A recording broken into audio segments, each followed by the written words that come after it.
Assalamualaikum warahmatullahi wabarakatuh.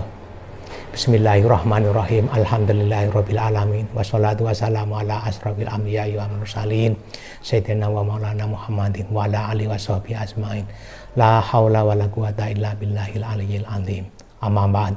Yang kami hormati kepala tata usaha, yang kami hormati para bapak ibu wakaf, bapak ibu guru wali kelas, bapak ibu guru dan karyawan serta karyawati, serta anak-anakku siswa-siswi MAN 1 Kabupaten Semarang yang dimuliakan oleh Allah, yang dirahmati oleh Allah. Mari senantiasa saya mengajak diri saya sendiri dan semua yang saya sebut serta siapapun yang mendengar, memperhatikan, memeriksa acara ini, senantiasa dalam keadaan apapun selalu bersyukur kehadirat Allah Subhanahu wa Ta'ala yang mana telah memberikan banyak nikmat, terutama nikmat iman, nikmat Islam, juga nikmat kesehatan serta kesempatan, sehingga nikmat-nikmat yang telah kita terima patut dan harus kita syukuri bersama dengan membaca hamdalah bersama Alhamdulillahirabbil alamin. Tentunya sholawat dan salam kita haturkan keribaan Nabi besar, Nabi Agung Muhammad Sallallahu Alaihi Wasallam, yang tentunya kita berharap di hari kemudian nanti betul-betul diakui sebagai umatnya dan mendapatkan syafaatnya di hari kemudian.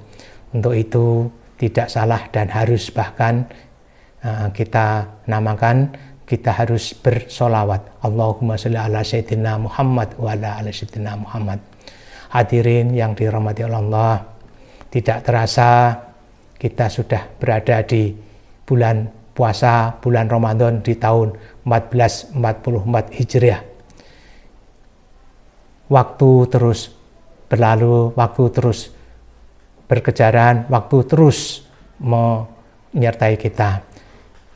Di bulan Ramadan ini, tema yang akan kita kaji yaitu tentang rahmatan lil alamin. Puasa itu sebetulnya tidak hanya untuk kita saja, artinya di kaum yang saat ini saja. Tentunya puasa sudah ada lama, sudah ada sejak ribuan tahun yang lalu. Karenanya mungkin mereka yang tidak terbiasa puasa akan menjadi beban.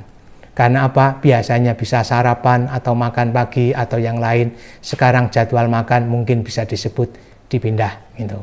Lah karenanya yang tidak terbiasa akan menjadi beban. Tetapi mereka yang terbiasa puasa akan menjadi sangat bermanfaat. Karena dalam puasa itu ada nilai-nilai, ada unsur-unsur, tidak hanya sekedar lapar yang didapat, tetapi ada unsur kesehatan. Bagi mereka yang mungkin tidak bisa berpuasa karena uzur seperti sakit atau mungkin perjalanan, boleh tidak berpuasa, tetapi diganti di hari yang lain sebanyak hari yang ditinggalkan. Gitu. Kemudian puasa itu dalil kita ataupun pijakan ataupun dasar kita berpuasa adalah di dalam surat Al-Baqarah itu, ya ayyuhalladzina amanu kutiba alaikumusyamu kama kutiba alal ladzina min qablikum la'allakum tattaqun. Di situ makna sebagian yang ingin saya sampaikan, puasa tidak dibebankan kepada semua orang, tetapi hanya orang-orang tertentu. Ya ayyuhalladzina amanu, yaitu hanya orang-orang yang beriman. Orang-orang yang tidak beriman tidak diwajibkan puasa.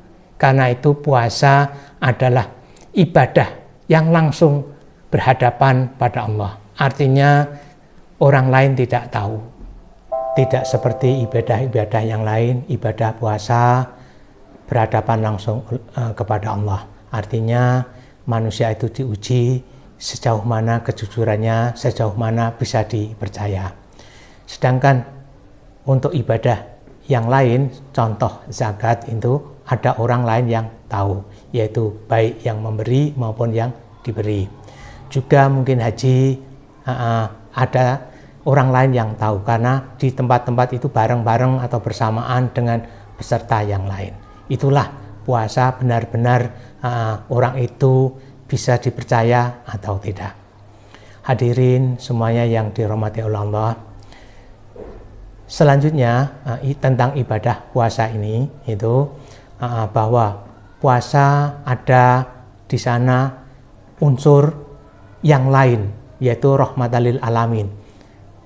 Apa toh maknanya? Semuanya mendapatkan rahmat dari Allah. Contoh, perekonomian menjadi perputaran sangat cepat. Padahal yang pelaku perekonomian tidak harus orang Islam ataupun orang-orang yang beriman. Sehingga dari puasa ini kita bisa melihat adanya pendistribusian ataupun regulasi tentang ekonomi, bahwa tidak hanya untuk umat Islam atau orang-orang yang beriman saja.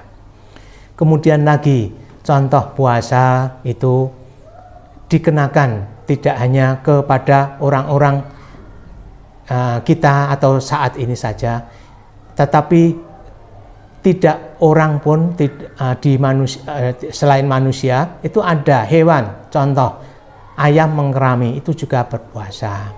Ular berganti kulit ataupun bahasa Jawanya itu ngulungsui juga pakai dia puasa. Contoh lagi, mungkin semacam kupu-kupu. Dari kupu-kupu itu juga berpuasa. Kita lihat kupu-kupu yang begitu indah, cantik, berangkat dari ulat, kemudian menjadi kepompong. Di kepompong itu juga kepompong itu puasa, artinya bertahan sehingga nanti menjadi tingkatan yang lebih tinggi yang namanya kupu-kupu. Itulah puasa itu tidak membebani, tapi untuk meningkatkan ketakwaan kepada pelakunya. Semuanya yang dirahmati Allah serta anak-anakku yang kami cintai, saya banggakan. Saya pesan kepada anak-anakku, siswa-siswi IMAN 1 Kabupaten Semarang, dalam puasa ini kita sikapi dengan sikap yang positif, artinya tidak dipakai untuk sebagai dasar malas-malasan, tetapi di bulan puasa itulah bulan penuh berkah, di mana dengan amalan ibadah akan menjadi ditingkatkan pahala yang diterima atau yang diberikan oleh Allah gitu. Kemudian sekali lagi, anak-anak jangan pantang menyerah tentang cari ilmu, karena dengan ilmulah kalian nanti ke depan akan menguasai dunia atau menguasai masa depan. Karena kalian nanti akan hidup tidak sama dengan hidup pada zaman era bapak ibumu, zaman bapak ibu guru, sehingga kalian harus mempersiapkan dengan ilmu.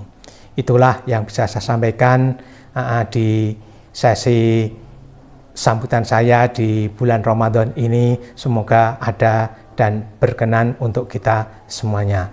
Amin amin ya rabbal alamin. Sa'akhiri wabillahi taufik wal hidayah. Assalamualaikum warahmatullahi wabarakatuh.